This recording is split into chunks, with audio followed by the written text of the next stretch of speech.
Hi ಸ್ನೇಹಿತರೆ, ನಾನು ನಂಜನೇಕ್ ಸ್ಪರ್ಧಾ ಕರ್ನಾಟಕ ಅಕಾಡೆಮಿ ಶಿವಮೊಗ್ಗದಿಂದ ಸ್ಪರ್ಧಾ ಕರ್ನಾಟಕ ಯೂಟ್ಯೂಬ್ ಚಾನಲ್ಗೆ ನಿಮಗೆಲ್ಲರಿಗೂ ಕೂಡ ಆತ್ಮೀಯವಾದ ಸ್ವಾಗತ.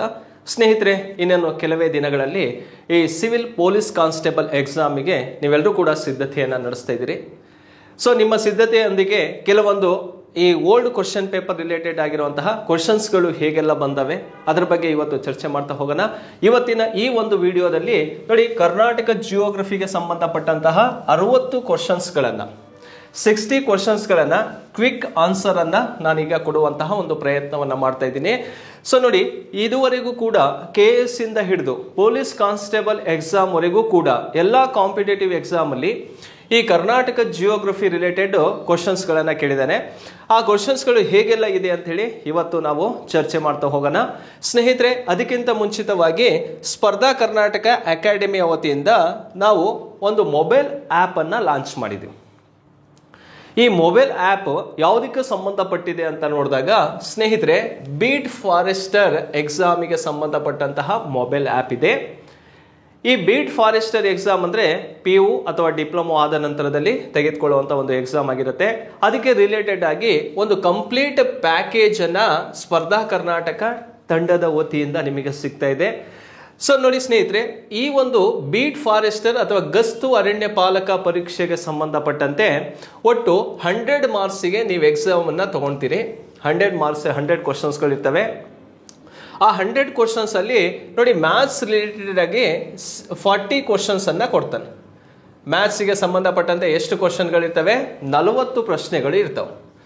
ಆ 40 ಕ್ವಶನ್ಸು ಓನ್ಲಿ ಮ್ಯಾಥ್ಸ್ ರಿಲೇಟೆಡ್ ಇರೋದ್ರಿಂದ ಆ ಮ್ಯಾಥ್ಸಿಗೆ ಸಂಬಂಧಪಟ್ಟಂತೆ ಶಾರ್ಟ್ಕಟ್ ಮೆಥಡ್ಸ್ ಅನ್ನ ಈ ಒಂದು ಆ್ಯಪ್ ಅಲ್ಲಿ ನಿಮಗೆ ಸಿಗ್ತಾ ಹೋಗುತ್ತೆ. ಅದರ ಜೊತೆಗೆ ಸ್ನೇಹಿತರೆ, ಸ್ಟ್ಯಾಟಿಕ್ GK ಆಗಿರ್ಬೋದು, history, geography, Indian constitution, economics, science and technology ಸೇರಿಸಿ ಇದಕ್ಕೆ 60 ಪ್ರಶ್ನೆಗಳಿರ್ತವೆ.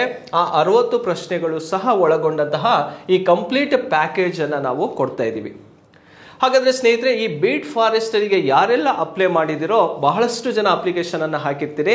ಈಗ ಕೆಲವೇ ದಿನದಲ್ಲಿ 1:20 ಲಿಸ್ಟ್ ಅನ್ನು ಕೂಡ ಬಿಡ್ತಾರೆ. ಅದಕ್ಕಿಂತ ಪ್ರಿವಿಯಸ್ ಆಗಿ ನೀವು ಈಗಿಂದ ಓದಕ್ಕೆ ಸ್ಟಾರ್ಟ್ ಮಾಡಿದ್ರೆ ನೀವು ಬರುವಂತಹ ಎಕ್ಸಾಮ್ ಅನ್ನ ಈಸಿಯಾಗಿ ಫೇಸ್ ಮಾಡ್ಬೋದು. ಕೆಲವೊಬ್ರು ಜಾಬ್ ಮಾಡ್ತಾ ಇರ್ತೀರಿ, ಎಜುಕೇಶನ್ ಮಾಡ್ತಾ ಇದ್ದೀರಿ, ಅಥವಾ ಬೇರೆ ಏನೋ ಪರ್ಸನಲ್ ಪ್ರಾಬ್ಲಮ್ಸ್ ಇರ್ತವೆ. ನೀವು ಆಫ್ಲೈನ್ ಕೋಚಿಂಗ್ ಬರೋದು ಬಹಳಷ್ಟು ಕಷ್ಟ ಆಗ್ಬೋದು ನಿಮಗೆ. ಆ ಉದ್ದೇಶದಿಂದನೇ ಈ ಒಂದು ಆನ್ಲೈನ್ ಕೋಚಿಂಗ್ ಅನ್ನ ನಾವು ಸ್ಟಾರ್ಟ್ ಮಾಡಿರುವಂಥದ್ದು. ಇಲ್ಲ ಕೇವಲ ಮ್ಯಾಥ್ಸ್ ಮಾತ್ರ ಬೇಕಂದ್ರೆ ಮ್ಯಾಥ್ಸು ಕೂಡ ಸಪರೇಟ್ ಆಗಿರುವಂತಹ ಒಂದು ಕೋರ್ಸ್ ಇದೆ. ನೋಡಿ, ಒಟ್ಟಾರೆ ಈ ಒಂದು ಪ್ಯಾಕೇಜ್ ನಿಮಗೆ ಕೇವಲ 3,999 ರೂಪಾಯಿಗೆ ಸಿಗತ್ತೆ. ಅಪ್ ಟು ಎಕ್ಸಾಮ್ ವರೆಗೂ ಕೂಡ ಕೋರ್ಸ್ ಅನ್ನ ನೀವು ವಾಚ್ ಮಾಡ್ಬೋದು. ಸ್ನೇಹಿತರೆ, ಇಲ್ಲಿ ರೆಕಾರ್ಡೆಡ್ ವಿಡಿಯೋಸ್ಗಳಿರ್ತವೆ. ಆ ಒಂದು ವಿಡಿಯೋವನ್ನ ನೀವು ಎಷ್ಟು ಟೈಮ್ ಆದ್ರೂ ವ್ಯೂ ಮಾಡ್ಬೋದು. ಅದ್ರ ತಕ್ಕಂತೆ ನೋಟ್ಸು ಕೂಡ ಮಾಡ್ಕೊಳ್ತಾ ಹೋಗ್ಬೋದು. ಏನೇ ಡೌಟ್ ಇದ್ರೂ ಕೂಡ ನಾವು ಅದನ್ನ ಕ್ಲಿಯರ್ ಮಾಡ್ಕೊಡ್ತಾ ಹೋಗ್ತೀವಿ.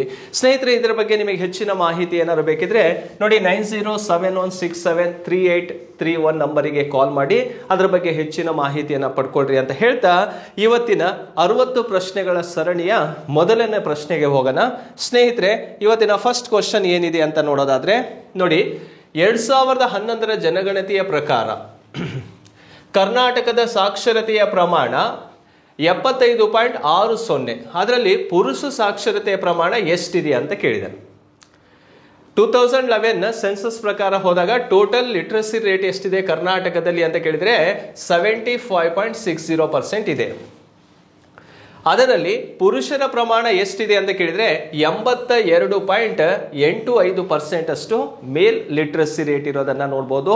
ಎಲ್ಲಿ ಅಂತ ಕೇಳಿದ್ರೆ ನಮ್ಮ ಕರ್ನಾಟಕಕ್ಕೆ ಸಂಬಂಧಪಟ್ಟಂತೆ. ಇದು B ಅನ್ನೋದು ಇದಕ್ಕೆ ಸರಿಯಾದಂತ ಉತ್ತರವಾಗಿರುತ್ತೆ. ನೆಕ್ಸ್ಟ್ ಪ್ರಶ್ನೆಗೆ ಹೋಗೋಣ ಸ್ನೇಹಿತರೆ. ಮತ್ತೊಂದು ಪ್ರಮುಖವಾದಂತಹ ಪ್ರಶ್ನೆ ಯಾವುದಂತ ನೋಡಿದಾಗ ನೋಡಿ, 2011ರ ಜನಗಣತಿಯ ಪ್ರಕಾರ ಯಾವ ಜಿಲ್ಲೆ ಅತಿ ಹೆಚ್ಚಿನ ಗ್ರಾಮೀಣ ಜನಸಂಖ್ಯೆಯನ್ನ ಹೊಂದಿದೆ ಅಂತ ಇದೆ. ಗ್ರಾಮೀಣ ಜನಸಂಖ್ಯೆ ಅತಿ ಹೆಚ್ಚು ಕಂಡು ಬರುವಂತಹ ಒಂದು ಜಿಲ್ಲೆ ಯಾವುದು ಅಂತ ಕೇಳಿದ್ರೆ ನೋಡಿ ಸ್ನೇಹಿತರೆ, ಕೊಡಗು ಜಿಲ್ಲೆ ಅತಿ ಹೆಚ್ಚು ಗ್ರಾಮೀಣ ಜನಸಂಖ್ಯೆಯನ್ನು ಹೊಂದಿರುವಂಥದ್ದು. ಇನ್ನೊಂದ್ಸಲ ನೋಡ್ಕೊಬಿಡಿ, 2011ರ ಜನಗಣತಿಯ ಪ್ರಕಾರ ಯಾವ ಜಿಲ್ಲೆ ಅತಿ ಹೆಚ್ಚಿನ ಗ್ರಾಮೀಣ ಜನಸಂಖ್ಯೆಯನ್ನು ಹೊಂದಿದೆ ಅಂತ ಕೇಳಿದ್ರೆ ಕೊಡಗು ಜಿಲ್ಲೆ. ಹಾಗಾದ್ರೆ ಕರ್ನಾಟಕದಲ್ಲಿ ಅತಿ ಹೆಚ್ಚು ನಗರ ಜನಸಂಖ್ಯೆಯನ್ನ ನಗರ ಜನಸಂಖ್ಯೆ ಹೊಂದಿರುವಂತಹ ಜಿಲ್ಲೆ ಯಾವುದಪ್ಪ ಅಂದ್ರೆ ಬೆಂಗಳೂರು ನಗರ ಜಿಲ್ಲೆ ಆಗಿರುತ್ತೆ. ಯಾವುದು? ಬೆಂಗಳೂರು ನಗರ ಅತಿ ಹೆಚ್ಚು ನಗರ ಜನಸಂಖ್ಯೆಯನ್ನ ಹೊಂದಿರುವಂತದ್ದು. ಇದು ಮತ್ತೊಂದು ಪ್ರಶ್ನೆಗೆ ಸರಿಯಾದಂತಹ ಉತ್ತರ ಅಂತೇಳಿ ನಾವು ನೋಡ್ಕೋಬಹುದು. ಹಾಗೆ ಸ್ನೇಹಿತರೆ, ನೆಕ್ಸ್ಟ್ 3ನೇ ಪ್ರಶ್ನೆಗೆ ಹೋಗೋಣ. 2011 ಜನಗಣತಿಯ ಪ್ರಕಾರ ಕರ್ನಾಟಕದ ಗ್ರಾಮೀಣ ಸಾಕ್ಷರತೆಯ ಪ್ರಮಾಣ ಎಷ್ಟಿದೆ ಅಂತ ಕೇಳಿದ್ದಾನೆ. ಅತಿ ಹೆಚ್ಚು ಗ್ರಾಮೀಣ ಜನಸಂಖ್ಯೆ ಎಷ್ಟಿದೆ ಅಂತ ಕೇಳಿದ್ದ. ಈಗ ಗ್ರಾಮೀಣ ಸಾಕ್ಷರತೆಯ ಪ್ರಮಾಣ ಎಷ್ಟಿದೆ ಅಂತ ಕೇಳಿದ್ದಾನೆ. ನೋಡಿ, 68.86% ಅಷ್ಟು ಗ್ರಾಮೀಣ ಸಾಕ್ಷರತೆ ಅನ್ನೋದು ನಮ್ಮಲ್ಲಿ ಕಂಡುಬರುತ್ತೆ. ಓಕೆ, ನೋಡಿ, ಗ್ರಾಮೀಣ ಜನಸಂಖ್ಯೆ ಕರ್ನಾಟಕದಲ್ಲಿ, ಗ್ರಾಮೀಣ ಸಾಕ್ಷರತೆ ಕರ್ನಾಟಕದಲ್ಲಿ ಎಷ್ಟಿದೆಯಪ್ಪ ಅಂದ್ರೆ 68.86% ಅಷ್ಟು ಹೊಂದಿದೆ. ನೆಕ್ಸ್ಟ್ ಕ್ವಶನಿಗೆ ಹೋಗೋಣ. ನೋಡಿ, 2011 ಜನಗಣತಿಯ ಪ್ರಕಾರ ಕರ್ನಾಟಕದ ಜನಸಂಖ್ಯೆ ಎಷ್ಟು ಅಂತ ಕೇಳಿದಾನೆ. As per 2011 census total population in Karnataka ಅಂತ ಕೇಳಿದ್ರೆ ನೋಡಿ 6.1 CR ಅಂತ ಕರೀತೀವಿ. ಅಂದ್ರೆ 6.1 ಕೋಟಿಯಷ್ಟು ಜನಸಂಖ್ಯೆ ಯಾವ ಅವಧಿಯಲ್ಲಿ ನೋಡ್ತೀವಿ? 2011 ಜನಗಣತಿಯ ಪ್ರಕಾರ ನಾವು ನೋಡ್ಬೇಕಾಗತ್ತೆ. ನೆಕ್ಸ್ಟ್ ಸ್ನೇಹಿತರೆ, ಮತ್ತೊಂದು ಪ್ರಶ್ನೆಗೆ ಹೋಗೋಣ. 2011 ಜನಗಣತಿಯ ಮೇರೆಗೆ ಕರ್ನಾಟಕ ರಾಜ್ಯದ ಸರಾಸರಿ ಜನಸಂಖ್ಯಾ ಸಾಂದ್ರತೆ ಎಷ್ಟು? ಇಲ್ಲಿ ಕೇಳಿರುವಂಥದ್ದು ಏನಪ್ಪಾ ಅಂದ್ರೆ ಪಾಪ್ಯುಲೇಷನ್ ಡೆನ್ಸಿಟಿಯ ಬಗ್ಗೆ ಕೇಳಿದಾನೆ.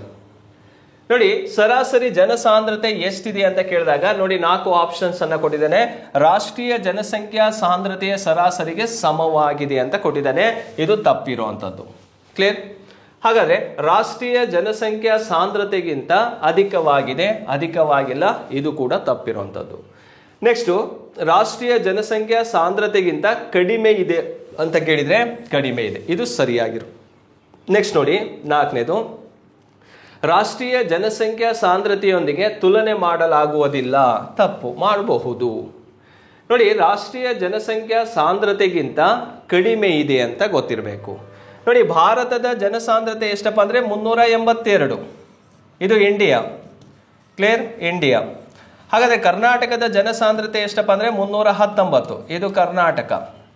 ಸೊ ಇಂಡಿಯಾ ಮತ್ತು ಕರ್ನಾಟಕದ ಜನಸಾಂದ್ರತೆ ಅಂತ ನೋಡ್ಕೊಂಡ್ರೆ ಯಾವುದು ಜಾಸ್ತಿ ಇದೆಯೋ ಕಡಿಮೆ ಇದೆಯೋ ಅಂತ ನಾವಿಲ್ಲೇ ನೋಡ್ಕೋಬಹುದು.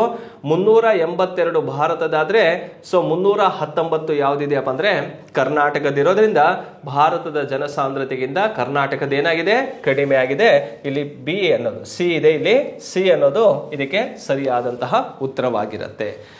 ನೆಕ್ಸ್ಟ್ ಪ್ರಶ್ನೆಗೆ ಹೋಗೋಣ ಸ್ನೇಹಿತರೆ. 2011 ಜನಗಣತಿಯ ಪ್ರಕಾರ ಕರ್ನಾಟಕದಲ್ಲಿ ಅತ್ಯಧಿಕ ಲಿಂಗಾನುಪಾತ ಹೊಂದಿರುವಂತಹ ಜಿಲ್ಲೆ ಯಾವುದು? ನೋಡಿ, ಅತಿ ಹೆಚ್ಚು ಲಿಂಗಾನುಪಾತ ಸೆಕ್ಸ್ ರೇಷಿಯೋ ಅಂತ ಕರಿತೀವಿ. ಸೆಕ್ಸ್ ರೇಷಿಯೋ ಎಲ್ಲಿದೆಯಪ್ಪ ಅಂದ್ರೆ ಉಡುಪಿ ಜಿಲ್ಲೆಯಲ್ಲಿ ಅತಿ ಹೆಚ್ಚಾಗಿ ಕಂಡುಬರುವಂಥದ್ದು. ನೆಕ್ಸ್ಟ್ ಕ್ವಶನಿಗೆ ಹೋಗೋಣ. ಕರ್ನಾಟಕದ ಅತ್ಯುನ್ನತ ಶಿಖರ ಯಾವುದು? ಹೈಯೆಸ್ಟ್ ಪೀಕ್ ಇನ್ ಕರ್ನಾಟಕ ಅಂತ ಕೇಳಿದ್ರೆ ನೋಡಿ ಮುಳ್ಳಯ್ಯನಗಿರಿ ಅನ್ನುವಂಥದ್ದು ಕರ್ನಾಟಕದ ಅತಿ ಎತ್ತರವಾದಂತಹ ಒಂದು ಪರ್ವತ ಶಿಖರವಾಗಿರುತ್ತೆ. ಸೊ ನೋಡಿ, ಈ ಒಂದು ಪರ್ವತ ಶಿಖರ 1913 ಮೀಟರ್ ಅಷ್ಟು ಎತ್ತರವನ್ನು ಹೊಂದಿದೆ. ಯಾವ ಜಿಲ್ಲೆಯಲ್ಲಿದೆ ಅಂತ ಕೇಳಿದ್ರೆ ಇದು ಚಿಕ್ಕಮಗಳೂರು ಜಿಲ್ಲೆಯಲ್ಲಿ ಕಂಡುಬರುತ್ತೆ. ಚಿಕ್ಕಮಗಳೂರು ಜಿಲ್ಲೆಯಲ್ಲಿ ಕಂಡುಬರುವಂತದ್ದು ಮುಳ್ಳಯ್ಯನಗಿರಿ ಆಗಿರುತ್ತೆ. ಚಾಮುಂಡಿ ಬೆಟ್ಟ ಎಲ್ಲಿದೆಪ್ಪ ಅಂದ್ರೆ ಇದು ಮೈಸೂರು ಜಿಲ್ಲೆಯಲ್ಲಿ ಕಂಡುಬರುತ್ತೆ. ಎಲ್ಲಿದೆ ಅಂತ ಕೇಳಿದ್ರೆ ಮೈಸೂರು. ನಂದಿ ಬೆಟ್ಟ ಅನ್ನೋಂಥದ್ದು ಚಿಕ್ಕ ಬಳ್ಳಾಪುರ ಜಿಲ್ಲೆಯಲ್ಲಿ ಕಂಡುಬರುವಂಥದ್ದು. ಇವು ಪ್ರಮುಖವಾದಂತಹ ಬೆಟ್ಟಗಳ ಬಗ್ಗೆನೂ ಕೂಡ ಗೊತ್ತಿರಬೇಕಾಗತ್ತೆ. ನೆಕ್ಸ್ಟ್ ಹೋಗೋಣ ಸ್ನೇಹಿತರೆ. ಭಾರತದ ಒಟ್ಟು ಭೌಗೋಳಿಕ ವಿಸ್ತೀರ್ಣದಲ್ಲಿ ಕರ್ನಾಟಕದ ಪಾಲು ಎಷ್ಟು ಅಂತ ಕೇಳಿದಾನೆ. ಅಂದ್ರೆ ಇಂಡಿಯಾ 100% ಇದೆ ಅಂತ ಕೇಳಿದಾಗ ಕರ್ನಾಟಕ ಎಷ್ಟು ಪರ್ಸೆಂಟ್ ಇದೆ ಅಂತ ಕೇಳುವಂಥದ್ದು. ನೋಡಿ, ಇಂಡಿಯಾ 100% ಇದ್ರೆ ಕರ್ನಾಟಕ ಎಷ್ಟಿದೆಯಪ್ಪ ಅಂದ್ರೆ 5.85% ಅಷ್ಟು ಭೌಗೋಳಿಕ ವಿಸ್ತೀರ್ಣವನ್ನ ಹೊಂದಿದೆ. ಭಾರತದ ಒಟ್ಟು ಭೌಗೋಳಿಕ ವಿಸ್ತೀರ್ಣದಲ್ಲಿ ಕರ್ನಾಟಕದ ಪಾಲು ಎಷ್ಟಪ್ಪ ಅಂದ್ರೆ 5.85% ಅಷ್ಟು ಹೊಂದಿರೋದನ್ನ ನಾವು ನೋಡಬಹುದು. ಇದಕ್ಕೆ 8ನೇದಕ್ಕೆ ಎ ಅನ್ನೋದು ಸರಿ ಉತ್ತರವಾಗಿರುತ್ತೆ. ನೆಕ್ಸ್ಟ್ ಕ್ವಶನಿಗೆ ಹೋಗೋಣ. ಕರ್ನಾಟಕದಲ್ಲಿ ಜೈವಿಕ ವೈವಿಧ್ಯತೆಯ ಹಾಟ್ಸ್ಪಾಟ್ ಅಂತ ಯಾವುದನ್ನ ಕರಿತೀವಿ? ಬಯೋಡೈವರ್ಸಿಟಿ ಹಾಟ್ಸ್ಪಾಟ್ ಅಂತ ಕೇಳಿದ್ರೆ ಪಶ್ಚಿಮ ಘಟ್ಟಗಳನ್ನ ಈ ಬಯೋಡೈವರ್ಸಿಟಿ ಹಾಟ್ಸ್ಪಾಟ್ ಲಿಸ್ಟ್ ಅಲ್ಲಿ ನಾವು ಸೇರಿಸಿರೋದನ್ನ ನೋಡಬಹುದು. 9ನೇದಕ್ಕೆ ಬಿ ಅನ್ನೋದು ಸರಿ ಉತ್ತರವಾಗಿರುತ್ತೆ. ನೆಕ್ಸ್ಟ್ 10ನೇ ಪ್ರಶ್ನೆಗೆ ಹೋಗೋಣ. ಕರ್ನಾಟಕದ ಯಾವ ಊರನ್ನ ಉದ್ಯಾನ ನಗರಿ ಎಂದು ಕರೆಯುತ್ತಾರೆ? ಬೆಂಗಳೂರನ್ನ ಕರ್ನಾಟಕದ ಉದ್ಯಾನ ನಗರಿ ಅಂದ್ರೆ ಗಾರ್ಡನ್ ಸಿಟಿ ಅಂತ ಕರೀತಾರೆ, ಎಲೆಕ್ಟ್ರಾನಿಕ್ ಸಿಟಿ ಅಂತ ಕರೀತಾರೆ, ಹಾಗೆ ಸಿಲಿಕಾನ್ ಸಿಟಿ ಅಂತಾನು ಕೂಡ ಕರಿತೀವಿ. ಯಾವುದಕ್ಕೆ? ಬೆಂಗಳೂರು ನಗರಕ್ಕೆ. ಸೊ 10ನೇ ಪ್ರಶ್ನೆಗೆ ಎ ಅನ್ನೋದು ಸರಿಯಾಗಿರುವಂತಹ ಉತ್ತರವಾಗಿರುತ್ತೆ. ನೆಕ್ಸ್ಟ್ 11ನೇ ಪ್ರಶ್ನೆಗೆ ಹೋಗೋಣ.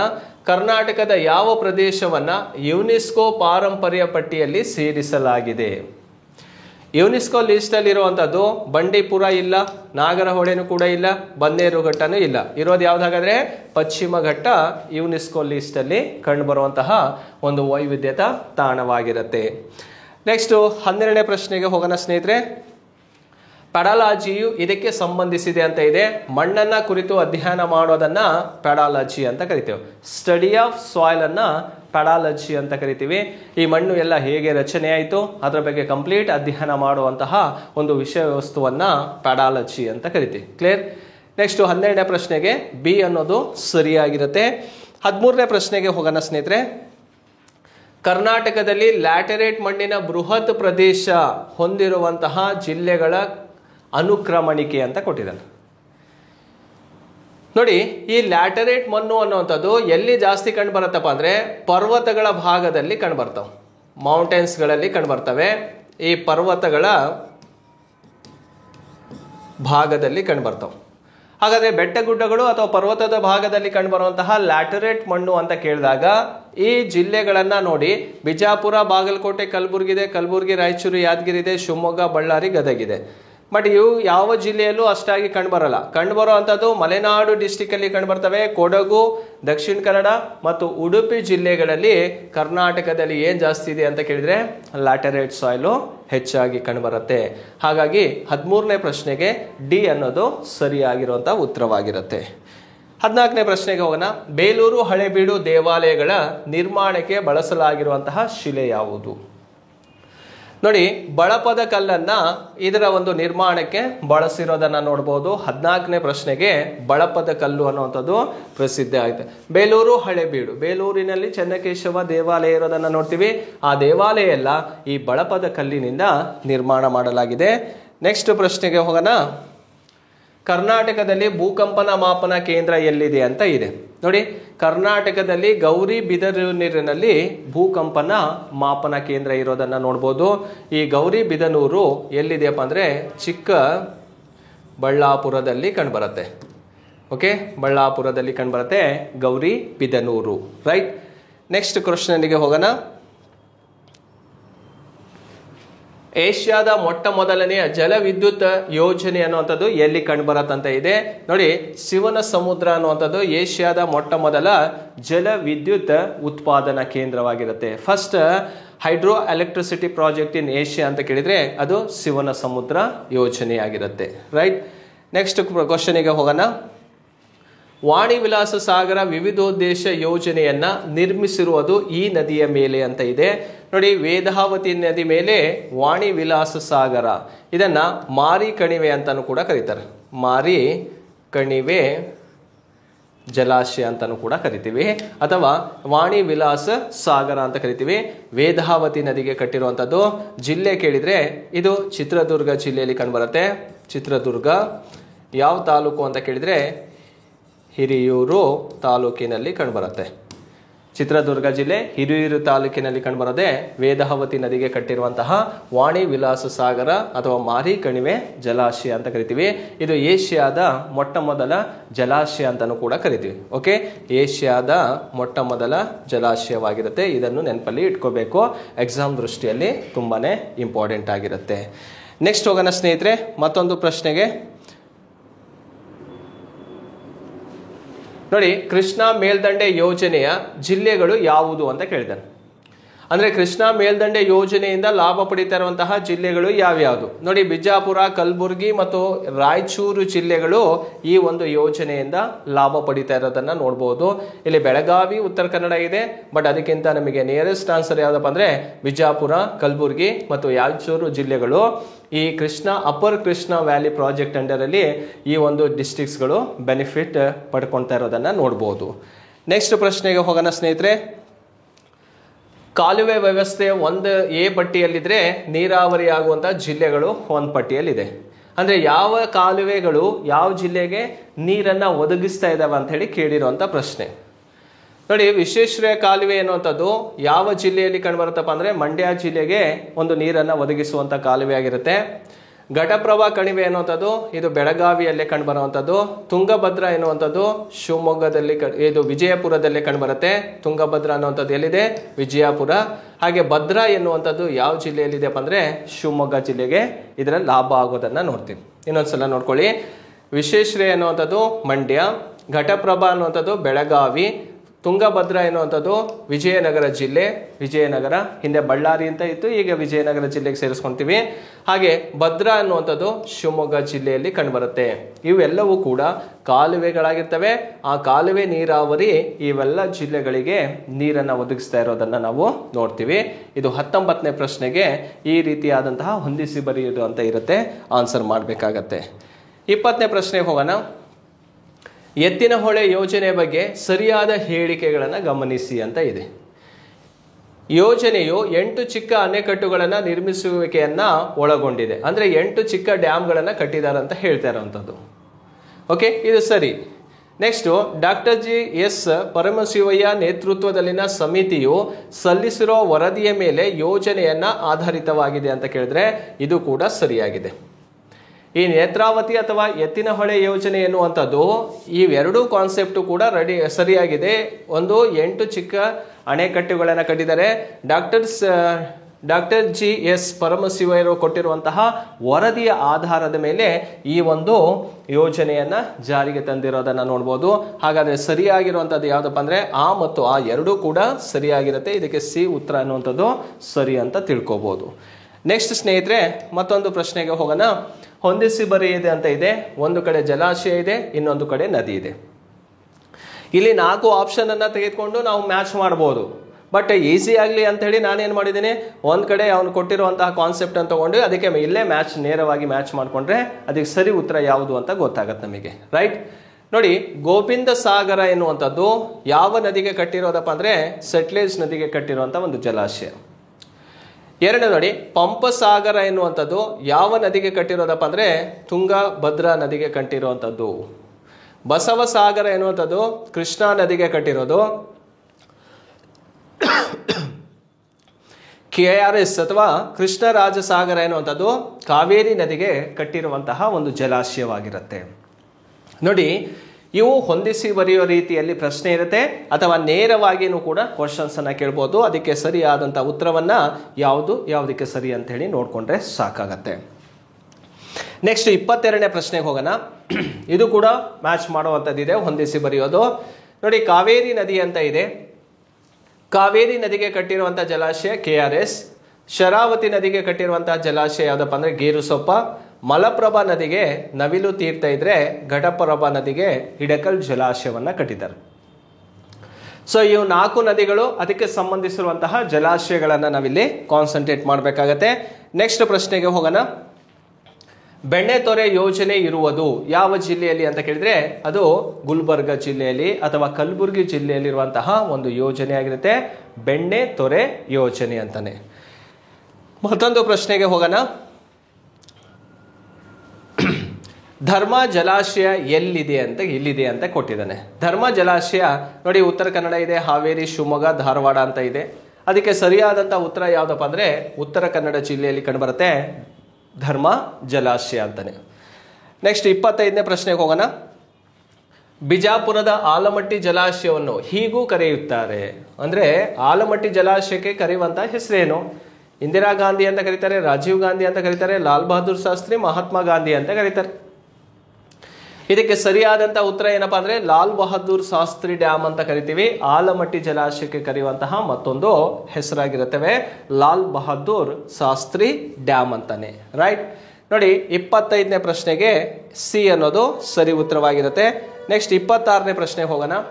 ಯಾವ ನದಿಯ ಮುಖಜ ಭೂಮಿಯಲ್ಲಿ ಭಟ್ಕಳ ಬಂದರು ನೆಲೆಸಿದೆ ಅಂತ ಇದೆ. ನೋಡಿ, ಸೀತಾ ನದಿ ಅಂತ ಇದೆ, ಶರಬಿ ಇದೆ, ತಡ್ರಿ ಇದೆ ಮತ್ತು ಶರಾವತಿ ನದಿ ಅಂತ ಇದೆ. ಇದಕ್ಕೆ ಸರಿಯಾದಂಥ ಉತ್ತರ ಯಾವುದಪ್ಪ ಅಂದರೆ ಶರಬಿ ಎನ್ನುವಂತಹ ನದಿ ಭಟ್ಕಳ ಬಂದರು ಈ ಭಾಗದಲ್ಲಿ ಕಂಡುಬರುತ್ತೆ. ಯಾವ ನದಿ ಬ್ಯಾಂಕಲ್ಲಿ? ಸರಬಿ ನದಿ ದಂಡೆಯಲ್ಲಿ ಕಂಡುಬರುವಂಥದ್ದು. ಹಾಗೆ ಸೀತಾ ನದಿ ಅಂತ ಕೇಳಿದರೆ ಹಂಗರ ಕಟ್ಟೆ ಬಂದರು, ಹಂಗರಕಟ್ಟೆ. ತದ್ರಿ ಅಥವಾ ತಡದಿ ಅಂತ ಬಂದಾಗ ನೋಡಿ ಅಘನಾಸಿನಿ ನದಿ ಕಂಡುಬರುವಂತಹ ಭಾಗವಾಗಿರುತ್ತೆ. ಶರಾವತಿ ಅಂತ ಕೇಳಿದರೆ ಹೊನ್ನಾವರ, ಶರಾವತಿ ಅಂತ ಕೇಳಿದರೆ ಹೊನ್ನಾವರ ಬಂದರು ನೆಲೆಸಿರೋದನ್ನು ನಾವು ನೋಡ್ತೀವಿ. ನೋಡಿ ಈ ರೀತಿ ಇಂಪಾರ್ಟೆಂಟ್ ಆಗಿ ಒಂದೊಂದು ಬಂದರು ಮತ್ತು ಆ ನದಿಗಳ ಭಾಗವನ್ನು ಕೂಡ ಎಕ್ಸಾಮಲ್ಲಿ ಕ್ವಶನ್ಸ್ ಆಗಿ ತಗೊಳ್ತಾನೆ. ಇಲ್ಲಿ ಭಟ್ಕಳ ಅಂತ ಕೇಳಿದರೆ ಯಾವ ನದಿ? ಶರಬಿ ನದಿ ಅಂತ ಆನ್ಸರ್ ಮಾಡಿ. ನೆಕ್ಸ್ಟ್ ಹೋಗೋಣ ಸ್ನೇಹಿತರೆ. ಯಾವ ಜೋಡಿ ಸರಿಯಾಗಿ ಹೊಂದಾಣಿಕೆ ಆಗಿದೆ ಅಂತ ಕೇಳಿರುವಂಥದ್ದು. ಒಂದು ಕಡೆ ವಾಟರ್ ಫಾಲ್ಸ್ ಇದೆ, ಇನ್ನೊಂದು ಕಡೆ ರಿವರ್ ಅನ್ನ ಕೊಟ್ಟಿದ್ದಾನೆ. ಸರಿಯಾಗಿರೋದು ಯಾವುದು? ನೋಡಿ ಕಪಿಲಧಾರ ಅಥವಾ ಕಪಿಲಧಾರ ಎನ್ನುವಂಥದ್ದು ಯಾವ ನದಿಯಿಂದ ಆಗಿರೋದು? ಗೋದಾವರಿ ಅಂತ ಕೊಟ್ಟಿದ್ದಾನೆ. ಕಪಿಲಧಾರ ಎನ್ನುವಂಥದ್ದು ಗೋದಾವರಿ ನದಿಯಿಂದ ಆಗಿರೋದಲ್ಲ. ಅದು ಯಾವ ನದಿಯಿಂದ ಆಗಿರೋದು? ನರ್ಮದಾ. ಕಪಿಲಧಾರ ಜಲಾಶಯ ಅನ್ನುವಂಥದ್ದು ನರ್ಮದಾ ನದಿಯಿಂದ ಆಗಿರೋದು, ಮಧ್ಯಪ್ರದೇಶದಲ್ಲಿ ಕಂಡುಬರುತ್ತೆ. ಹಾಗೆ ಸ್ನೇಹಿತರೆ ಕಪಿಲಧಾರ ಎನ್ನುವಂಥದ್ದು ಆಲ್ರೆಡಿ ತಪ್ಪು ಅಂತ ನಮಗೆ ಕ್ಲಿಯರ್ ಆಯಿತು. ಜೋಗ್ ಜಲಪಾತ ಶರಾವತಿ ನದಿ ಇದೆ, ಶಿವನ ಸಮುದ್ರ ಕಾವೇರಿ ನದಿ ಇದೆ. ಹಾಗಾಗಿ ಆ ಮತ್ತು ಇ ಅನ್ನೋದು ಇಲ್ಲಿ ಸರಿಯಾಗಿರುತ್ತೆ. ನೋಡಿ ಸಿ ಅಲ್ಲಿ ಕಂಡುಬರುತ್ತೆ. ಆ ಮತ್ತು ಇ ಅನ್ನೋದು ಇದಕ್ಕೆ ಸರಿಯಾದಂಥ ಉತ್ತರವಾಗಿರುತ್ತೆ. 28ನೇ ಪ್ರಶ್ನೆ ಹೋಗೋಣ ಸ್ನೇಹಿತರೆ. ಜೋಗ್ ಜಲಪಾತವಿರುವ ಜಿಲ್ಲೆ ಯಾವುದು? ನೋಡಿ ದಕ್ಷಿಣ ಕನ್ನಡ ಇದೆ, ಶಿವಮೊಗ್ಗ, ಹಾಸನ ಮತ್ತೆ ಚಿಕ್ಕಮಗಳೂರು ಅಂತ ಇದೆ. ಸರಿ ಉತ್ತರ ಯಾವುದು? ಶಿವಮೊಗ್ಗ ಜಿಲ್ಲೆಯಲ್ಲಿ ಕಂಡುಬರೋದು ಜೋಗ್ ಜಲಪಾತ. ನೆಕ್ಸ್ಟ್ ಪ್ರಶ್ನೆಗೆ ಹೋಗೋಣ. ಯಾವ ಉಪನದಿಯು ಕರ್ನಾಟಕದಲ್ಲಿ ಉಗಮಿಸುತ್ತದೆ? ಒರಿಜಿನ್ ಪ್ಲೇಸ್ ಎಲ್ಲಿ, ಯಾವ ನದಿದು ಕರ್ನಾಟಕದಲ್ಲಿದೆ ಅಂತ ಕೇಳಿದ್ರೆ ನೋಡಿ ಪಂಚಗಂಗಾ ನದಿ ಮಹಾರಾಷ್ಟ್ರದಲ್ಲಿ ಹುಟ್ಟತ್ತೆ. ದೂದ್ ಗಂಗಾ ನದಿ ಇದು ಮಹಾರಾಷ್ಟ್ರದಲ್ಲಿ ಹುಟ್ಟತ್ತೆ. ಕೊಯ್ನಾ ನದಿ ಇದು ಕೂಡ ಮಹಾರಾಷ್ಟ್ರದಲ್ಲಿ ಹುಟ್ಟತ್ತೆ. ಹಾಗಾದ್ರೆ ತುಂಗಭದ್ರಾ ನದಿ ಎಲ್ಲಿ ಹುಟ್ಟತ್ತಪ್ಪ ಅಂದ್ರೆ ಕರ್ನಾಟಕದಲ್ಲಿ ಹುಟ್ಟುವಂಥದ್ದು. ಯಾವ ಉಪನದಿಯು ಕರ್ನಾಟಕದಲ್ಲಿ ಉಗಮಿಸುತ್ತದೆ ಅಂತ ಕೇಳಿದ್ರೆ ಅದು ತುಂಗಭದ್ರಾ ನದಿ ಮಾತ್ರ. ಉಳಿದವೆಲ್ಲ ಮಹಾರಾಷ್ಟ್ರದಲ್ಲಿ ಹುಟ್ಟತ್ತೆ. ನೆಕ್ಸ್ಟ್ ಪ್ರಶ್ನೆಗೆ ಹೋಗೋಣ ಸ್ನೇಹಿತರೆ. ಒಂದೆರಡು ಜಿಲ್ಲೆಗಳ ಅನುಕೂಲಕ್ಕಾಗಿ ಕರ್ನಾಟಕದ ಈ ಕೆಳಕಂಡ ನದಿಗಳ ಹರಿವನ್ನ ತಿರುಮುರು ಮಾಡುವ ಬಗ್ಗೆ ಮಾತುಗಳು ಕೇಳಿ ಬರ್ತವೆ. KS ಲೆವೆಲ್ ಎಕ್ಸಾಮ್ ಅಲ್ಲಿ ಕೇಳಿರುವಂತಹ ಪ್ರಶ್ನೆ ಆಗಿರುತ್ತೆ. ಬಟ್ ಆಗಿನ ಕರೆಂಟ್ ಅಫೇರ್ಸ್ ಆಗಿರ್ಬೋದು. ಬಟ್ ಈಗೂ ಕೂಡ ಈ ಒಂದು ನದಿಯ ಬಗ್ಗೆ ನಮಗೆ ನಾಲೆಡ್ಜ್ ಇರಲೇಬೇಕಾಗತ್ತೆ. ಸೊ ಹಾಗಾದ್ರೆ ಕಾವೇರಿ ನದಿನ, ಹೇಮಾವತಿ ನದಿನ, ನೇತ್ರಾವತಿನ, ಕಾಳಿ ನದಿ ತಿರುಮುರು ಮಾಡುವುದು ಅಂತ ಕೇಳಿದೆ ರಿವರ್ ಅನ್ನ ಡೈವರ್ಷನ್ ಮಾಡುವಂತಹ ಒಂದು ಪ್ರಾಜೆಕ್ಟ್ ಅಂತ ಕರಿತೀವಿ. ರಿವರ್ ಡೈವರ್ಷನ್ ಮಾಡುವಂತ ಪ್ರಾಜೆಕ್ಟು ಕಾವೇರಿ ನದಿಗಿಲ್ಲ, ಹೇಮಾವತಿ ನದಿಗೂ ಇಲ್ಲ, ಹಾಗೆ ಕಾಳಿ ನದಿಗೂ ರಿವರ್ ಡೈವರ್ಷನ್ ಇಲ್ಲ. ರಿವರ್ ಡೈವರ್ಷನ್ ಏನಿದ್ರು ಯಾವ ನದಿಗೆ ಮಾಡ್ತಾ ಇದೀವಿ ನಾವು? ನೇತ್ರಾವತಿ ನದಿಗೆ. ಅದನ್ನೇ ಕರೆಯೋದು ಎತ್ತಿನ ಹೊಳೆ ಯೋಜನೆ ಅಥವಾ ನೇತ್ರಾವತಿ ತಿರುವು ಯೋಜನೆ ಅಂತ ಕರೆಯುವಂಥದ್ದು. ನೋಡಿ ಈ ರೀತಿ ಪ್ರಶ್ನೆಯನ್ನ ಕೇಳಿರ್ತಾನೆ, ಅರ್ಥ ಮಾಡಿಕೊಂಡು ನಾವು ಆನ್ಸರ್ ಮಾಡಬೇಕಾಗತ್ತೆ. ಇದು 30ನೇ ಪ್ರಶ್ನೆಗೆ ಸಿ ಸರಿ ಉತ್ತರವಾಗಿರುತ್ತೆ. 31ನೇ ಪ್ರಶ್ನೆಗೆ ಹೋಗೋಣ. ಕರ್ನಾಟಕದಲ್ಲಿ ಪಶ್ಚಿಮದ ಕಡೆಗೆ ಹರಿಯದಿರುವ ನದಿ ಯಾವುದು? ವೆಸ್ಟ್ ಕಡೆ ಫ್ಲೋ ಯಾವ ರಿವರ್ ಆಗ್ತಾ ಇಲ್ಲ ಅಂತ ಕೇಳಿದಾನೆ. ನೋಡಿ ಕಾಳಿ ನದಿ ಇದೆ, ಇದು ವೆಸ್ಟ್ ಕಡೆ ಹರಿಯತ್ತಾ? ಇದು ಸರಿಯಾಗಿದೆ. ಅಘನಾಸಿನಿ ಇದು ಕೂಡ ವೆಸ್ಟ್ ಕಡೆ ಹರಿಯತ್ತೆ. ಶರಾವತಿ ಇದು ಕೂಡ ವೆಸ್ಟ್ ಕಡೆ ಹರಿಯತ್ತೆ. ಇದು ಮಾತ್ರ ಯಾವ ಕಡೆ ಹರಿಯತ್ತಪ್ಪ ಅಂದ್ರೆ ಈಸ್ಟ್ ಕಡೆ ಹರಿಯತ್ತೆ, ಅಂದ್ರೆ ಪೂರ್ವಕ್ಕೆ ಹರಿಯತ್ತೆ. ಹಾಗಾಗಿ ನದಿ ಯಾವುದು? ಲಕ್ಷ್ಮಣ ತೀರ್ಥ. ಕರ್ನಾಟಕದಲ್ಲಿ ಪಶ್ಚಿಮದ ಕಡೆಗೆ ಹರಿಯದಿರುವ ನದಿ ಯಾವುದು? ಲಕ್ಷ್ಮಣ ತೀರ್ಥ ಹರಿಯಲ್ಲ. ಯಾವ ಕಡೆ ಹರಿಯುತ್ತೆ ಅಂದ್ರೆ ಪೂರ್ವಕ್ಕೆ. ಅವೆಲ್ಲವೂ ಕೂಡ ಪಶ್ಚಿಮಕ್ಕೆ ಹರಿಯುವಂತಹ ನದಿಗಳಾಗಿರ್ತವೆ. ನೆಕ್ಸ್ಟ್ ಪ್ರಶ್ನೆಗೆ ಹೋಗೋಣ ಸ್ನೇಹಿತರೆ. ಕರ್ನಾಟಕದ ಪ್ರಸಿದ್ಧ ದೋ ಅಬ್ ಪ್ರದೇಶ, ದೋ ಅಬ್ ರೀಸನ್ ಈ ನದಿಗಳ ಮಧ್ಯೆ ಇದೆ ಅಂತ ಕೇಳಿದಾನೆ. ಕರ್ನಾಟಕದಲ್ಲಿ ದೋ ಪ್ರದೇಶ ಇರುವಂತದ್ದು ಒಂದೇ ಒಂದು ಜಿಲ್ಲೆಗಳಲ್ಲಿ. ಯಾವ ಜಿಲ್ಲೆಯಲ್ಲಿದೆ ಅಂತ ಕೇಳಿದ್ರೆ ಅದು ರಾಯಚೂರು ಜಿಲ್ಲೆ. ರಾಯಚೂರು, ಈ ರಾಯಚೂರು ಜಿಲ್ಲೆಯನ್ನ ಕರ್ನಾಟಕದ ದೋ ಅಬ್ ಅಂತ ಕರಿತೀವಿ. ಹಾಗಾದ್ರೆ ಈ ರಾಯಚೂರು ಜಿಲ್ಲೆ ಅತಿ ಹೆಚ್ಚು ಫಲವತ್ತತೆಯನ್ನು ಹೊಂದಿರುವಂತಹ ಒಂದು ಜಿಲ್ಲೆ ಆಗಿರುತ್ತೆ. ಇಲ್ಲಿ ಹೈ ಫರ್ಟಿಲಿಟಿ ಸಾಯಿಲ್ ಕಂಡುಬರುತ್ತೆ. ಹಾಗಾಗಿ ಇಲ್ಲಿ ಭತ್ತವನ್ನು ಕೂಡ ಹೆಚ್ಚು ಬೆಳೀತಾರೆ. ಹಾಗಾದ್ರೆ ಆ ರಾಯಚೂರು ಜಿಲ್ಲೆ ಯಾವ ನದಿಗಳ ನಡುವಿನ ಪ್ರದೇಶವಾಗಿದೆ ಅಂತ ಕೇಳಿದ್ರೆ ಇಲ್ಲಿ ನೋಡಿ ಸ್ನೇಹಿತರೆ, ಕೃಷ್ಣ ಕಾವೇರಿ ಇದೆ, ತಪ್ಪಿದೆ. ತುಂಗಭದ್ರಾ ಮತ್ತು ಕೃಷ್ಣ ಇದೆ, ಇದು ಸರಿಯಾದಂತ ಉತ್ತರವಾಗಿರುತ್ತೆ. ನೋಡಿ, ಕೃಷ್ಣ ಮತ್ತು ತುಂಗಭದ್ರಾ ನದಿಗಳ ನಡುವಿನ ಪ್ರದೇಶವೇ ಈ ರಾಯಚೂರು. ಇಲ್ಲಿ ದೋ ಅಬ್ ಪ್ರದೇಶ ಕಂಡುಬರುತ್ತೆ. ಹಾಗಾಗಿ ಹೈ ಫರ್ಟಿಲಿಟಿ ಸಾಯಿಲ್ ಇರುತ್ತೆ. ಇಲ್ಲಿ ಭತ್ತವನ್ನ ಹೆಚ್ಚಾಗಿ ಬೆಳೆಯೋದನ್ನ ನಾವು ನೋಡ್ಬೋದು. ತುಂಗಭದ್ರಾ ಮತ್ತು ಕೃಷ್ಣಾ ನದಿಗಳ ನಡುವಿನ ಪ್ರದೇಶವಾಗಿರುತ್ತೆ. 32ನೇ ಪ್ರಶ್ನೆಗೆ ಬಿ ಅನ್ನೋದು ಸರಿಯಾಗಿರುವಂತ ಉತ್ತರವಾಯಿತು. 33ನೇ ಪ್ರಶ್ನೆಗೆ ಹೋಗೋಣ. ಕರ್ನಾಟಕದಲ್ಲಿ ಈಶಾನ್ಯಕ್ಕೆ ಹರಿಯುವಂತ ನದಿ ಯಾವುದು? ನೋಡಿ, ಕರ್ನಾಟಕದಲ್ಲಿ ಈಶಾನ್ಯಕ್ಕೆ ಹರಿಯುವಂತ ನದಿ ಯಾವ್ದಪ್ಪ ಅಂದ್ರೆ ಕಾವೇರಿ ತಪ್ಪು, ಕಾಳಿನೂ ತಪ್ಪು, ಶರಾವತಿನೂ ಕೂಡ ತಪ್ಪು. ಹಾಗಾದ್ರೆ ಕರ್ನಾಟಕದಲ್ಲಿ ಈಶಾನ್ಯಕ್ಕೆ ಹರಿಯುವಂತ ನದಿ ಯಾವುದು? ತುಂಗಭದ್ರಾ ನದಿ ಹರಿಯತ್ತೆ. ತುಂಗಭದ್ರಾ ನದಿ ಯಾವ ನದಿಯ ಉಪನದಿ? ಹಾಗಾದ್ರೆ ಕೃಷ್ಣಾ ನದಿಯ ಅತಿ ದೊಡ್ಡ ಉಪನದಿಯಾಗಿರುತ್ತೆ. ಕರ್ನಾಟಕದಲ್ಲಿ ಈಶಾನ್ಯ ದಿಕ್ಕಿಗೆ ಹರಿಯುವಂತ ಏಕೈಕ ನದಿ ಯಾವ್ದಪ್ಪ ಅಂದ್ರೆ ಅದು ತುಂಗಭದ್ರಾ ನದಿಯಾಗಿರುತ್ತೆ. ನೆಕ್ಸ್ಟ್ ಪ್ರಶ್ನೆಗೆ ಹೋಗೋಣ ಸ್ನೇಹಿತರೆ. ಕಾವೇರಿ ನದಿ ನೀರಿನ ವಿವಾದದ ರಾಜ್ಯಗಳು ಯಾವುದು? ವಾಟರ್ ಡಿಸ್ಪ್ಯೂಟ್ ಇರುವಂತದ್ದು ಕಾವೇರಿ ನದಿ ಯಾವ್ಯಾವ ರಾಜ್ಯದ ನಡುವೆ? ನೋಡಿ ಸ್ನೇಹಿತರೆ, ಕರ್ನಾಟಕ, ತಮಿಳುನಾಡು, ಕೇರಳ, ಪಾಂಡಿಚೇರಿ ಇದು ವಿವಾದದಲ್ಲಿರುವಂತಹ ರಾಜ್ಯಗಳು ಅಂತ ಕರಿತೀವಿ. 3 ರಾಜ್ಯ, 1 ಕೇಂದ್ರಾಡಳಿತ ಪ್ರದೇಶ. ಕರ್ನಾಟಕ, ತಮಿಳುನಾಡು, ಕೇರಳ ಮತ್ತು ಪಾಂಡಿಚೇರಿ ಯಾವ ನದಿಯ ವಿವಾದಿತ ಪ್ರದೇಶವಾಗಿರುತ್ತೆ?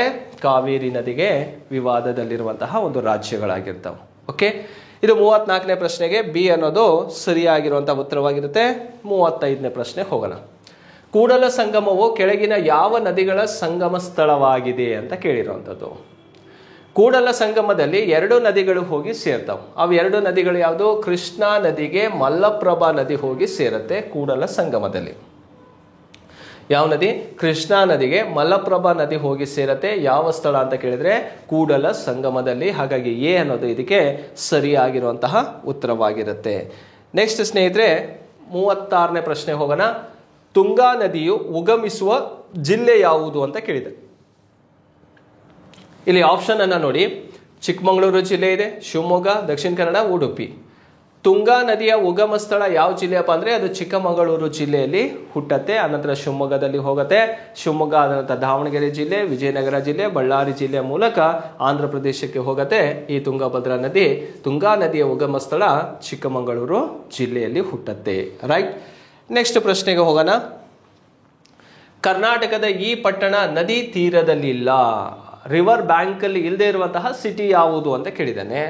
ನೋಡಿ, ಹರಿಹರ ಎನ್ನುವಂಥದ್ದು ತುಂಗಭದ್ರಾ ನದಿಯ ದಂಡೆ ಮೇಲಿರುವಂಥದ್ದು. ಶಿವಮೊಗ್ಗ ಎನ್ನುವಂಥದ್ದು ತುಂಗಾ ನದಿಯ ದಂಡೆ ಮೇಲಿರುವಂಥದ್ದು, ತುಂಗಾ ನದಿಯ ದಂಡೆ ಮೇಲಿದೆ. ಶ್ರೀರಂಗಪಟ್ಟಣ ಎನ್ನುವಂಥದ್ದು ಕಾವೇರಿ ನದಿಯ ದಂಡೆ ಮೇಲಿರುವಂಥ ಸ್ಥಳ. ಓಕೆ, ಮಡಿಕೇರಿ ಅನ್ನೋಂಥದ್ದು ಯಾವುದೇ ನದಿಯ ದಂಡೆ ಮೇಲಿಲ್ಲ. ಅದಕ್ಕೆ ಸರಿ ಉತ್ತರ ಯಾವುದಪ್ಪ ಅಂದರೆ ಡಿ ಅನ್ನೋದು ಸರಿ ಉತ್ತರವಾಗಿರುತ್ತೆ 37ನೇ ಪ್ರಶ್ನೆಗೆ. ನೆಕ್ಸ್ಟು 38ನೇ ಪ್ರಶ್ನೆಗೆ ಹೋಗೋಣ. ಯಾವುದು ಕೃಷ್ಣಾ ನದಿಯ ಉಪನದಿ ಅಲ್ಲ ಅಂತ ಕೊಟ್ಟಿದ್ದಾನೆ. ಕೃಷ್ಣಾ ನದಿಯ ಉಪನದಿಗಳಲ್ಲಿ ಭೀಮಾ ಹೌದು, ಘಟಪ್ರಭಾ ಹೌದು, ಮಲಪ್ರಭಾ ಹೌದು. ಆದರೆ ಭದ್ರಾ ಎನ್ನುವಂಥದ್ದು ಕೃಷ್ಣಾ ನದಿಯ ಉಪನದಿ ಅಲ್ಲ. ಹಾಗಾದರೆ ಯಾವ ನದಿಯ ಉಪನದಿ ಇದು? ತುಂಗಾ ನದಿಯ ಉಪನದಿ ಆಗಿರುತ್ತೆ. ಯಾವುದು? ಭದ್ರಾ ಎನ್ನುವಂಥದ್ದು ತುಂಗಾ ನದಿಯ ಉಪನದಿ.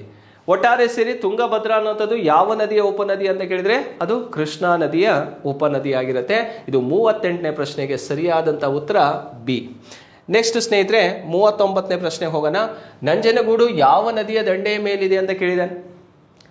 ನಂಜನಗೂಡು ಸಿಟಿ ಇರುವಂಥದ್ದು ಯಾವ ನದಿಯ ದಂಡೆ ಮೇಲೆ ಅಂದರೆ ಅದು ಕಪಿಲಾ ಅಥವಾ ಕಬಿನಿ ನದಿಯ ದಂಡೆ ಮೇಲೆ ಕಂಡುಬರುತ್ತೆ. ಆ ಕಪಿಲಾ ಅಥವಾ ಕಬಿನಿ ನದಿ ಯಾವ ನದಿ ಉಪನದಿ ಅಂದರೆ ಕಾವೇರಿ ನದಿಯ ಉಪನದಿ.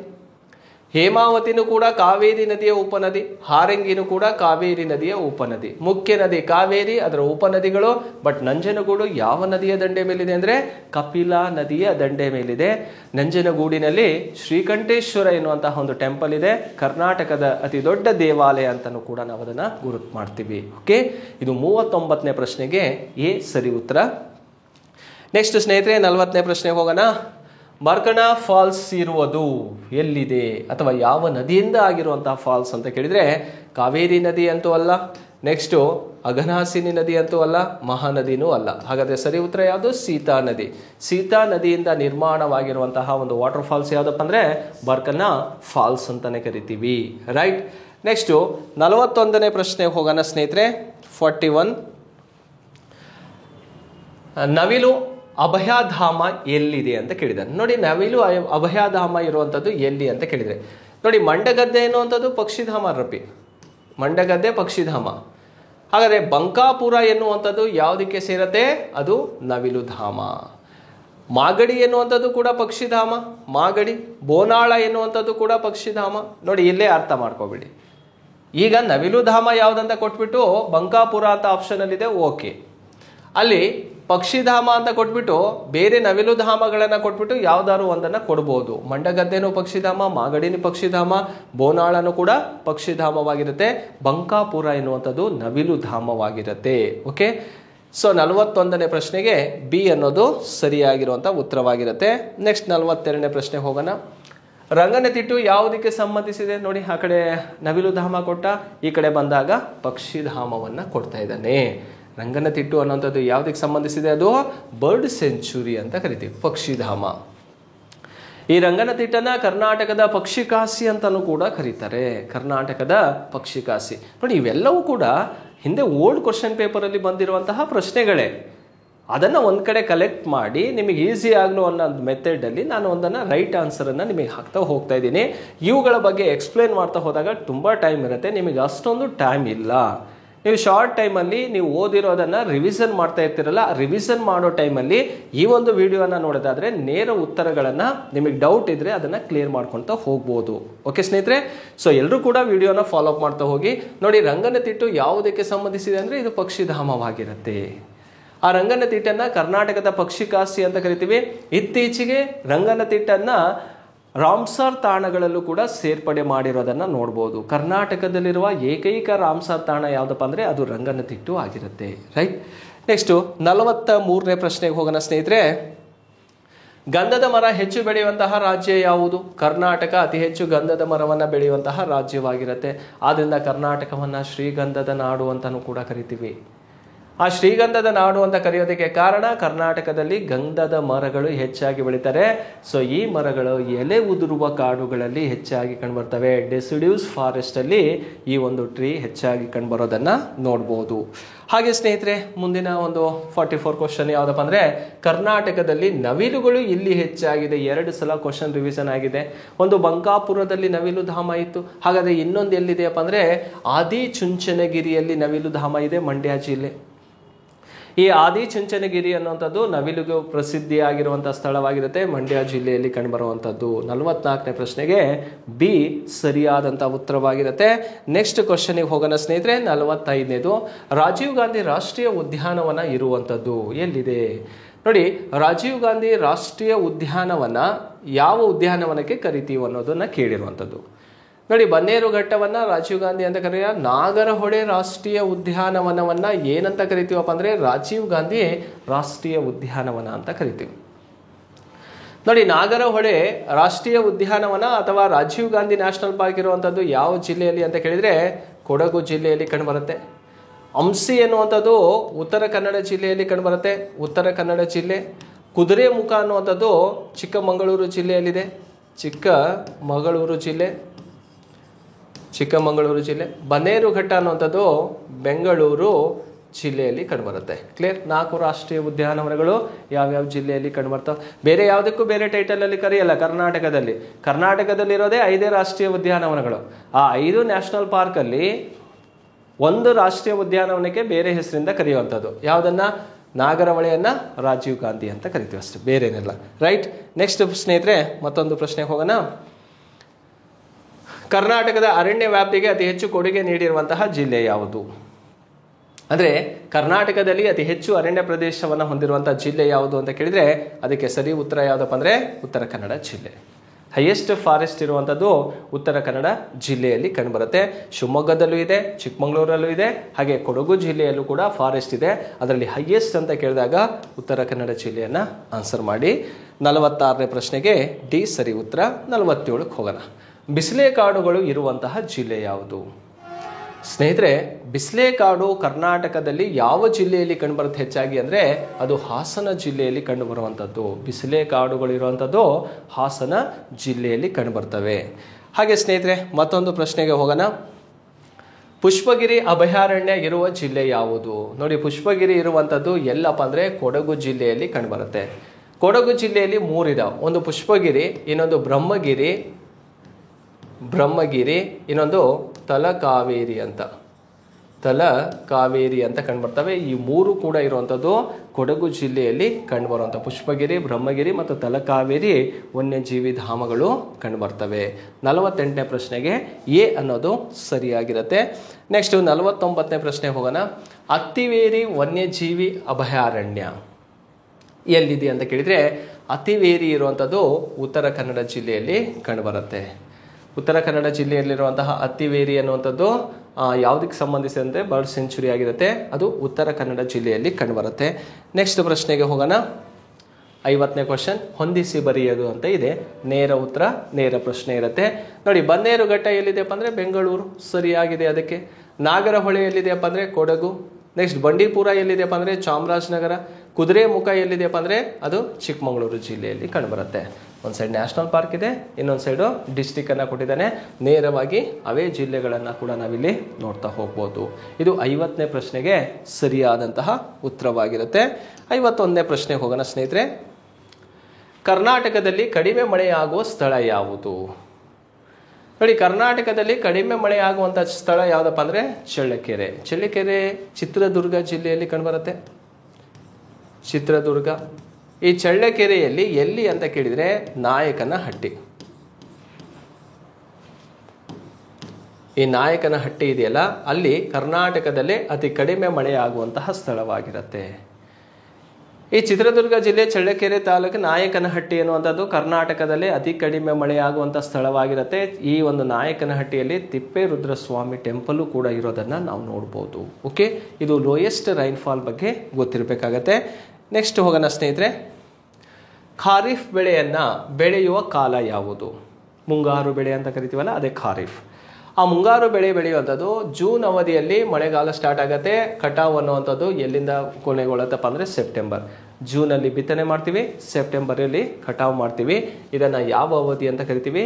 ಖಾರಿಫ್ ಅವಧಿ ಅಂತಲೇ ಕರಿತೀವಿ. 52ನೇ ಪ್ರಶ್ನೆಗೆ ಎ ಅನ್ನೋದು ಸರಿಯಾಗಿರುತ್ತೆ. ನೆಕ್ಸ್ಟು 53ನೇ ಪ್ರಶ್ನೆ ಹೋಗೋಣ. ಕರ್ನಾಟಕದಲ್ಲಿ ಅತಿ ಹೆಚ್ಚು ಮಳೆ ದಾಖಲಾಗುವ ಪ್ರದೇಶ ಯಾವುದು? ಲೋಯೆಸ್ಟ್ ರೈನ್ಫಾಲ್ ಕೇಳಿದ್ದ, ಈಗ ಹೈಯೆಸ್ಟ್ ರೈನ್ಫಾಲನ್ನು ಕೇಳಿದ್ದಾನೆ. ಕರ್ನಾಟಕದಲ್ಲಿ ಅತಿ ಹೆಚ್ಚು ಮಳೆಯಾಗುವಂಥ ಸ್ಥಳ ಯಾವುದಪ್ಪ ಅಂದರೆ ಆಗುಂಬೆ ಆಗಿರುತ್ತೆ. ಬೈ ಮಿಸ್ ಆಗುಂಬೆ ಆಪ್ಷನಲ್ಲಿ ಇಲ್ಲ ಅಂದರೆ ಹುಲಿಕಲ್ ಇರುತ್ತೆ, ಹುಲಿಕಲ್ ಆನ್ಸರ್ ಮಾಡಿ ಬರಬೇಕಾಗತ್ತೆ. ರೈಟ್, ಇದು 53ನೇ ಪ್ರಶ್ನೆಗೆ ಬಿ ಅನ್ನೋದು ಸರಿಯಾಗಿರುತ್ತೆ. ನೆಕ್ಸ್ಟ್ ಹೋಗೋಣ ಸ್ನೇಹಿತರೆ. 54ನೇ ಪ್ರಶ್ನೆ. ಕರ್ನಾಟಕದಲ್ಲಿ ಪ್ರಥಮವಾಗಿ 1932ರಲ್ಲಿ ವಿಮಾನ ಸಂಪರ್ಕ ಪಡೆದ ಊರು ಯಾವುದು ಅಂತ ಕೇಳಿದ್ದಾನೆ. ನೋಡಿ, ಬೆಂಗಳೂರ, ಮೈಸೂರ, ಬಳ್ಳಾರಿನ, ಬೆಳಗಾವಿನ. ಕರ್ನಾಟಕದಲ್ಲಿ ಮೊಟ್ಟ ಮೊದಲ ಬಾರಿಗೆ ವಿಮಾನ ಲ್ಯಾಂಡ್ ಆದಂತಹ ಸ್ಥಳ ಯಾವುದಪ್ಪ ಅಂದರೆ ಬಳ್ಳಾರಿಯಲ್ಲಿ. ಯಾವಾಗ? 1932ರಲ್ಲಿ. ಇದಕ್ಕೆ ಬಳ್ಳಾರಿ ಅನ್ನೋದು ಸರಿಯಾಗಿರುವಂಥ ಉತ್ತರವಾಗಿರುತ್ತೆ. ನೆಕ್ಸ್ಟ್ ಕ್ವಶನಿಗೆ ಹೋಗೋಣ. ಕರ್ನಾಟಕದ ಅತಿ ಉದ್ದನೆಯ ರಾಷ್ಟ್ರೀಯ ಹೆದ್ದಾರಿ NH13 ಇವುಗಳ ನಡುವೆ ಸಂಪರ್ಕ ಕಲ್ಪಿಸುತ್ತದೆ. ಬೀದರ್, ಬಾಗಲಕೋಟೆ, ಕಲಬುರಗಿ, ಮೈಸೂರು, ಪುಣೆ, ಬೆಂಗಳೂರು ಯಾವುದೂ ಅಲ್ಲ. ಇದಕ್ಕೆ ಸರಿ ಉತ್ತರ ಯಾವುದು? ಯಾವುದೂ ಅಲ್ಲ ಅಂತ. ಯಾಕಂದರೆ NH13 ಕನೆಕ್ಟ್ ಮಾಡೋದು ಎಲ್ಲಿಂದ ಇಲ್ಲಪ್ಪ ಅಂದರೆ ಮಹಾರಾಷ್ಟ್ರದ ಸೊಲ್ಲಾಪುರದಿಂದ ಅಪ್ ಟು ಮಂಗಳೂರಿಗೆ ಕನೆಕ್ಟ್ ಮಾಡೋದು. ಕ್ಲಿಯರ್? ಮಂಗಳೂರಿಗೆ ಕನೆಕ್ಟ್ ಮಾಡೋದು. ಇದು ಆಪ್ಷನಲ್ಲಿ ಇಲ್ಲ, ಹಾಗಾಗಿ ಯಾವುದೂ ಅಲ್ಲ ಅಂತೇಳಿ ನಾವು ಇದನ್ನು ತಗೋಬೇಕಾಗತ್ತೆ 55ನೇ ಪ್ರಶ್ನೆಗೆ. ನೆಕ್ಸ್ಟ್ ಹೋಗೋಣ ಸ್ನೇಹಿತರೆ. 56. ರಾಷ್ಟ್ರೀಯ ಹೆದ್ದಾರಿ ಹಾದು ಹೋಗದ ಜಿಲ್ಲೆ ಯಾವುದು? ಕರ್ನಾಟಕದ ಯಾವ ಜಿಲ್ಲೆಯಲ್ಲಿ ರಾಷ್ಟ್ರೀಯ ಹೆದ್ದಾರಿ ಹಾದು ಹೋಗಲ್ಲ? ಬೀದರ್ನಲ್ಲಿದೆ, ತುಮಕೂರು, ಬಾಗಲಕೋಟೆಯಲ್ಲಿ ನ್ಯಾಷನಲ್ ಹೈವೇಸ್ಗಳಿದ್ದಾವೆ. ಹಾಗಾದರೆ ಎಲ್ಲಿಲ್ಲ ಅಂತ ಕೇಳಿದರೆ ಕೊಡಗು ಜಿಲ್ಲೆಯಲ್ಲಿ ರಾಷ್ಟ್ರೀಯ ಹೆದ್ದಾರಿಗಳು ಹಾದು ಹೋಗೋದಿಲ್ಲ. ನೆಕ್ಸ್ಟ್ ಇದಾದಮೇಲೆ ಮತ್ತೊಂದು ಪ್ರಶ್ನೆಗೆ ಹೋಗೋಣ. ನೋಡಿ, ಒಂದು ಹೆದ್ದಾರಿ ಸಂಚರಿಸುವಾಗ ಕಿಲೋಮೀಟರ್ಗಳಿಗೆ ಬಿಳಿ ಬಣ್ಣ ಇದೆ. ಓಕೆ, ಗುರುತು ಮಾಡಿದ್ದಾರೆ. ಬಿಳಿಯ ಬಣ್ಣ ಬಳಿದಿದ್ದರೆ ಮತ್ತು ಕಿಲೋಮೀಟರ್ ಕಲ್ಲಿನ ಮೇಲಿನ ಅರೆ ವೃತ್ತಾಕಾರದಲ್ಲಿ, ಇಲ್ಲಿ ಸರ್ಕಲ್ ಹಾಕೊಳ್ಳೋಣ, ಈ ರೀತಿ ಇದೆ. ಸೊ ಇಲ್ಲಿ ವೈಟ್ ಕಲರ್ ಇದೆ ಅಂತ ಅರ್ಥ. ಅರೆ ವೃತ್ತಾಕಾರದಲ್ಲಿ ಹೊಳೆಯುವ ಹಸಿರು ಬಣ್ಣ ಇದೆ, ಇಲ್ಲಿ ಗ್ರೀನ್ ಕಲರ್ ಇದೆ ಅಂತ ಅರ್ಥ. ಹಾಗಾದರೆ ಇದು ಯಾವ ರಾಷ್ಟ್ರೀಯ ಹೆದ್ದಾರಿ ಅಂತ ಕೇಳಿದ್ದಾನೆ? ರಾಜ್ಯ ಹೆದ್ದಾರಿ, ರಾಷ್ಟ್ರೀಯ ಹೆದ್ದಾರಿ, ಜಿಲ್ಲಾ ಹೆದ್ದಾರಿ, ಗ್ರಾಮೀಣ ರಸ್ತೆ ಅಂತ ಕೇಳಿದ್ದಾನೆ. ಇದಕ್ಕೆ ಸರಿ ಉತ್ತರ ಯಾವುದಪ್ಪ ಅಂದರೆ ಸ್ಟೇಟ್ ಹೈವೇ. ನೋಡಿ, ಹಸಿರು ಬಣ್ಣ ಇತ್ತಂದರೆ ಹಸಿರು, ಇಲ್ಲಿ ಕಾಮನ್ ಆಗಿ ವೈಟ್ ಇದ್ದೇ ಇರುತ್ತೆ ಬಿಡಿ. ನೆಕ್ಸ್ಟ್ ಈ ಕಡೆ ಬನ್ನಿ, ಇಲ್ಲಿ ಬಂದಾಗ ಸೊ ಇಲ್ಲಿ ವೈಟ್ ಕಾಮನ್ ಆಗಿರುತ್ತೆ. ಇಲ್ಲಿ ಯೆಲ್ಲೋ ಬಣ್ಣ ಇತ್ತಂದರೆ, ಹಳದಿ ಕಲರ್ ಇತ್ತಂದರೆ ಇದು ನ್ಯಾಷನಲ್ ಹೈವೇ. ರಾಷ್ಟ್ರೀಯ ಹೆದ್ದಾರಿ, ಇದು SH ಅಂದರೆ ರಾಜ್ಯ ಹೆದ್ದಾರಿ ಅಂತ ಕರಿತೀವಿ. ಮತ್ತು ಮೂರನೇದು ಒಂದು ಬರುತ್ತೆ, ಮೂರನೇದು ಇಲ್ಲಿ ವೈಟ್ ಕಾಮನ್ ಆಗಿರುತ್ತೆ, ಇಲ್ಲಿ ಬ್ಲಾಕ್ ಇರುತ್ತೆ ಅಥವಾ ಡಾರ್ಕ್ ಬ್ಲೂ ಇರುತ್ತೆ. ಸೊ ಇದನ್ನು DH ಅಂತ ಕರಿತೀವಿ, ಡಿಸ್ಟ್ರಿಕ್ಟ್ ಹೈವೇ, ಜಿಲ್ಲಾ ಹೆದ್ದಾರಿ. ಮತ್ತು ಮತ್ತೊಂದು ಬರುತ್ತೆ ನೋಡಿ, ಇಲ್ಲಿ ಕಾಮನ್ ಆಗಿ ವೈಟ್ ಇರುತ್ತೆ, ಇಲ್ಲಿ ಆರೆಂಜ್ ಇರುತ್ತೆ, ಕಿತ್ತಲೆ ಬಣ್ಣ ಇರುತ್ತೆ. ಇದನ್ನು RR ರೋಡ್ ಅಂತ ಕರಿತೀವಿ, ಅಂದರೆ ಗ್ರಾಮೀಣ ರಸ್ತೆ ಅಂತಲೂ ಕೂಡ ಕರಿಬೋದು. ಇದಕ್ಕೆ ಸರಿಯಾದಂಥ ಉತ್ತರ ಯಾವುದಪ್ಪ ಅಂದರೆ ರಾಜ್ಯ ಹೆದ್ದಾರಿ ಆಗಿರುತ್ತೆ. ನೆಕ್ಸ್ಟ್ 58ನೇ ಪ್ರಶ್ನೆ ಹೋಗೋಣ ಸ್ನೇಹಿತರೆ. HAL ಹಿಂದೂಸ್ತಾನ್ ಏರೋನಾಟಿಕಲ್ ಲಿಮಿಟೆಡ್ ಸ್ಥಾಪನೆಯಾದ ವರ್ಷ ಯಾವುದು ಅಂತ ಕೇಳಿದರೆ 1940ರಲ್ಲಿ ಸ್ಥಾಪನೆ ಆಗುತ್ತೆ HAL ಅನ್ನುವಂಥದ್ದು. ಇದು 58ನೇ ಪ್ರಶ್ನೆಗೆ ಎ ಅನ್ನೋದು ಸರಿಯಾಗಿರುತ್ತೆ. 59ನೇ ಪ್ರಶ್ನೆಗೆ ಹೋಗೋಣ. ಸೀಬರ್ಡ್ ನೌಕಾನೆಲೆ ಎಲ್ಲಿದೆ ಅಂತ ಕೇಳಿದ್ದಾನೆ. ಆ ಸೀಬರ್ಡ್ ನೌಕಾನೆಲೆ ಇರುವಂಥದ್ದು ಕಾರವಾರದ ಬಳಿ ಕಂಡುಬರುತ್ತೆ, ಉತ್ತರ ಕನ್ನಡ ಜಿಲ್ಲೆಯಲ್ಲಿ ಇರುವಂಥದ್ದು ಸೀಬರ್ಡ್ ನೌಕಾನೆಲೆ. ಕ್ಲಿಯರ್? ಕಾರವಾರ ಉತ್ತರ ಕನ್ನಡ ಜಿಲ್ಲೆಯಲ್ಲಿ ಕಂಡುಬರುವಂಥದ್ದು. ಇದು 59ನೇ ಪ್ರಶ್ನೆಗೆ ಎ ಸರಿ ಉತ್ತರ. ಇವತ್ತಿನ ಈ ಒಂದು ಕಾನ್ಸೆಪ್ಟಲ್ಲಿ, ಈ ಒಂದು ವಿಡಿಯೋದಲ್ಲಿ ಕೊನೆಯ ಪ್ರಶ್ನೆ ಯಾವುದು ಅಂತ ನೋಡೋಣ ಸ್ನೇಹಿತರೆ. 60 ಪ್ರಶ್ನೆಗಳ ಸರಣಿ ಆಗಿರತ್ತಿದ್ದು. ಬೆಂಗಳೂರು ಅಂತಾರಾಷ್ಟ್ರೀಯ ವಿಮಾನ ನಿಲ್ದಾಣವನ್ನು ಏನೆಂದು ನಾಮಕರಣ ಮಾಡಲಾಯಿತು ಅಂತ ಕೇಳಿದ್ದಾರೆ. ನೋಡಿ, ಕಂಠೀರವ ಅಂತಾರಾಷ್ಟ್ರೀಯ ವಿಮಾನ ನಿಲ್ದಾಣ ತಪ್ಪು. ಡಾಕ್ಟರ್ ರಾಜ್ಕುಮಾರ್ ಅಂತಾರಾಷ್ಟ್ರೀಯ ವಿಮಾನ ನಿಲ್ದಾಣ ಅದು ಕೂಡ ತಪ್ಪು. ನೋಡಿ, ಕೃಷ್ಣದೇವರಾಯ ಅಂತಾರಾಷ್ಟ್ರೀಯ ವಿಮಾನ ನಿಲ್ದಾಣ ಇದು ಕೂಡ ತಪ್ಪು. ಹಾಗಾದರೆ ಕರೆದಿರೋದೇನು? ಕೆಂಪೇಗೌಡ ಅಂತಾರಾಷ್ಟ್ರೀಯ ವಿಮಾನ ನಿಲ್ದಾಣ ಅಂತ ಕರಿತೀವಿ ಬೆಂಗಳೂರು ಇಂಟರ್ನ್ಯಾಷನಲ್ ಏರ್ಪೋರ್ಟಿಗೆ. ನಾಡಪ್ರಭು ಕೆಂಪೇಗೌಡ ಅಂತಾರಾಷ್ಟ್ರೀಯ ವಿಮಾನ ನಿಲ್ದಾಣ ಅಂತ ಕರಿತೀವಿ. ಇದು ಎಷ್ಟನೇ ಪ್ರಶ್ನೆ? 60ನೇ ಪ್ರಶ್ನೆಗೆ ಡಿ ಅನ್ನೋದು ಸರಿಯಾಗಿರುತ್ತೆ. ಸೊ ಇವತ್ತಿನ ಈ ಒಂದು ವಿಡಿಯೋ ಸರಣಿಯಲ್ಲಿ ಇಷ್ಟು 60 ಪ್ರಶ್ನೆಗಳು ಕೂಡ ಎಕ್ಸಾಮ್ ಇಂಪಾರ್ಟೆಂಟ್ ಕ್ವಶನ್ಸ್ಗಳಾಗಿರ್ತವೆ, ಮತ್ತೆ ರಿಪೀಟೆಡ್ ಆಗುವಂತಹ ಸಾಧ್ಯತೆಗಳಿರ್ತವೆ. ಸ್ನೇಹಿತರೆ, ಈ ವಿಡಿಯೋನ ಇಲ್ಲಿವರೆಗೆ ವಾಚ್ ಮಾಡೋದಕ್ಕೆ ನಿಮಗೆಲ್ಲರಿಗೂ ಕೂಡ ಹೊಂದಿಸ್ತಾ ನನ್ನ ಇವತ್ತಿನ ಈ ಒಂದು ಕಾನ್ಸೆಪ್ಟನ್ನು ಮುಗಿಸ್ತೀನಿ. Thank you very much.